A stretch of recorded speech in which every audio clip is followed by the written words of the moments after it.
Bom dia, alunos do terceiro A. Aqui é a professora Silvinha Guimarães e hoje, na disciplina de redação, aula 11, livro 3, nós vamos estudar uso do repertório sociocultural. Então, tudo que está relacionado à competência número 2 do Enem.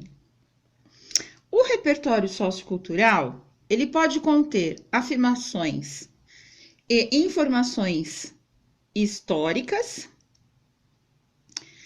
informações atuais e informações culturais. O repertório sociocultural, ele deve embasar o tema, um raciocínio plenamente desenvolvido e uma tese.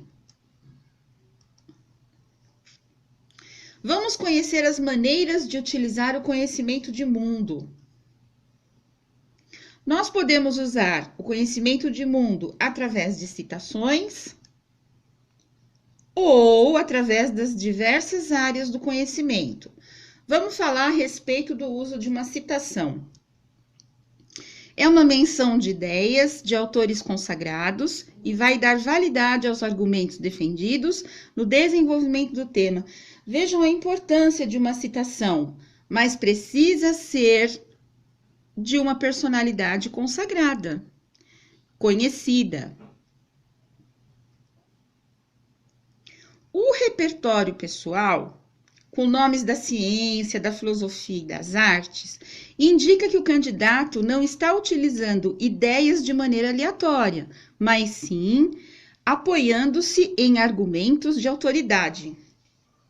Queridos, desculpem, eu digitei o C aqui e depois o C aqui de novo. Desconsiderem esse C. Então, eu trouxe hoje alguns exemplos de citações. Vamos começar com uma citação do Thomas Hobbes. O homem é o lobo do homem. Essa citação, ela poderia ser utilizada, por exemplo, em uma dissertação sobre o sistema judicial, para ilustrar o argumento de que os homens tendem naturalmente ao conflito e apenas as leis podem garantir a ordem na sociedade. Veja a aplicabilidade da citação no fragmento.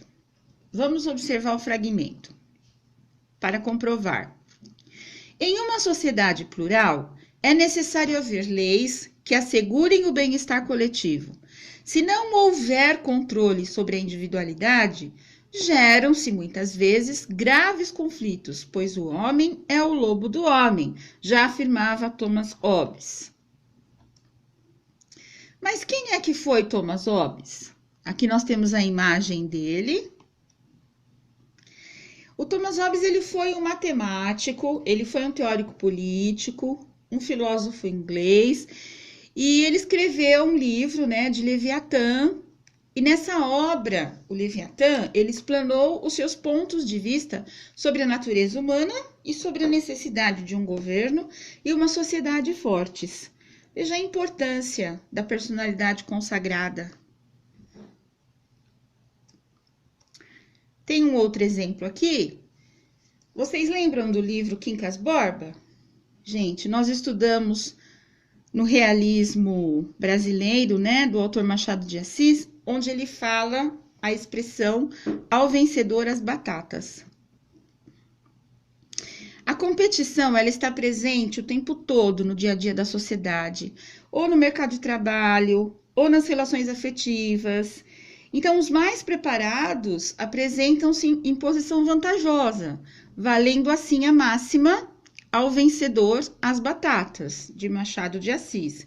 Esse aqui é um exemplo de um fragmento onde nós usamos ao vencedor as batatas. Vamos recordar sobre essa máxima de Machado de Assis? Então, essa história é uma história de duas tribos que estavam bastante famintas diante de um campo de batatas. Então, esse campo de batatas era suficiente apenas para alimentar um dos grupos. Então, aquele que ganhasse, ganharia as batatas.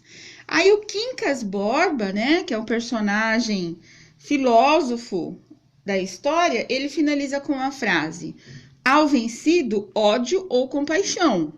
Não teve alimento, não teve as batatas. E ao vencedor, as batatas. Então, essa frase significa o quê? Significa aquele que tem o quê? Mais coragem, mais disposição e que venceu a batalha. O grupo que venceu a batalha. O que eu quero deixar bem claro para vocês, gente, é que não se deve copiar trechos isolados, como, por exemplo, essa explicação da história dos povos lutando pelas batatas. Eu não preciso dizer a origem da máxima, né, da citação, pois as citações precisam ser relevantes, sem declarações longas. E procurem sempre usar citação de personalidades consagradas e conhecidas. Mas quem é que foi Machado de Assis? Machado de Assis foi o cara. Aqui tem a imagem dele, já casmurro, né? Já com mais idade. Joaquim Maria Machado de Assis, ele foi um escritor do realismo brasileiro. Ele foi considerado por muitos críticos, por muitos estudiosos, escritores e leitores também valorizaram muito esse escritor. Então, ele é um grande nome da literatura do Brasil. Vamos dar uma palavrinha aos ditados populares. Nós temos que tomar muito cuidado com os ditados populares. Eles devem ser utilizados com bastante cuidado. A prioridade deve ser seu entendimento e contextualização com o tema, e não a simples citação. Gente, olha, na minha opinião, não usem ditados populares. Eles são perigosos, porque, embora os ditados populares possam ser usados, na minha opinião, não devem ser usados.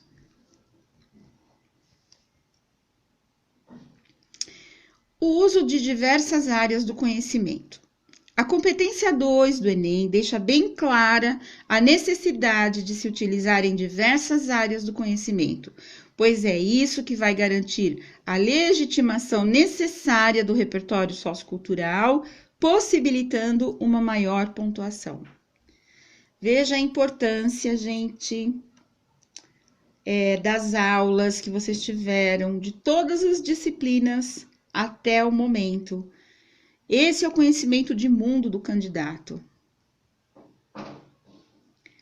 Uso de diversas áreas do conhecimento também.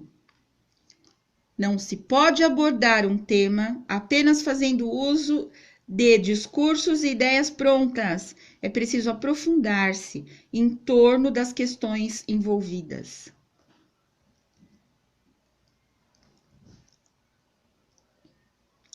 Muitos problemas, para serem analisados criticamente, necessitam de uma abordagem ampla, que envolva conhecimento do presente e do passado.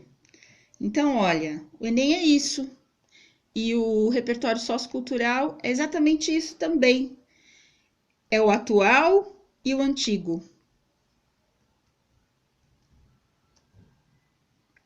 Portanto, integrar as diversas áreas do conhecimento humano, principalmente as ciências exatas, humanas e naturais, é imprescindível para uma boa argumentação em torno de uma tese contemplada em um tema de dissertação. Para finalizar essa aula, eu gostaria de sugestionar a vocês que assistam ao vídeo de como utilizar a citação de filmes nas dissertações. E também gostaria de indicar o filme do Augusto Cury, que se chama O